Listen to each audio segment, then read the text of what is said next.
నువ్వు ఎన్ని చెప్పినా వింటానమ్మా, కానీ కళ్ళు గీస్తూ ఈ రజాకారులను చూస్తూ ఉండలేనమ్మా.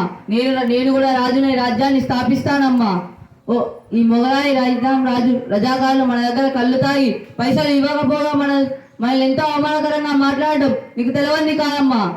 ఈ పేద బడుగు బలహీన వర్గాలపై మోయలేనంత పన్నుల భారం మోపి మనల్ని ఎంతో హింసలు పెట్టడం నీకు తెలవంది కాదమ్మా. అందుకే నేను రాజునే ఈ పేద కన్నీళ్లు తుడుస్తానమ్మా.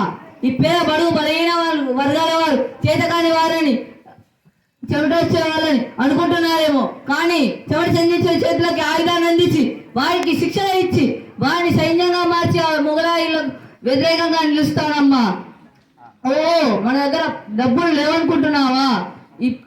ఈ మొగలాయి రజాకారులు మన వాళ్ళ దగ్గర పన్నులు వసూలు చేసి తిరిగి పోతున్నప్పుడు కాపు కాసి గొరిల్లా యుద్ధతంత్రంతో వారిపై ఆ ధనాన్ని గొల్లగొట్టి మన వారికి పంచి వారిని సైనికులుగా మరిచి మన రాజ్యాన్ని స్థాపిస్తానమ్మా. ఒరే కాంబాక్షి, ఇక చూసుకోరా, ఇక నీ పతనం ప్రారంభమయ్యింది. తెలుగుగడ్డ పౌరుషం ఎట్లుందో నీకు చూపిస్తా. సైనికులారా, వీరులారా, యుద్ధ వేరి మోగిస్తున్నా కథనంగంలో దూకండి. మన పరాక్రమ శక్తికి ఎన్నో కోటలతో పాటు బోర్కరమైన ఈ భువనగిరి కోట కూడా సాధ్యమైంది. దీనే ప్రేరణతో మనం ముందుకెళ్ళి గోల్కొండ కోటను కూడా ఆక్రమిద్దాం. జై తెలంగాణ, జై జై తెలంగాణ.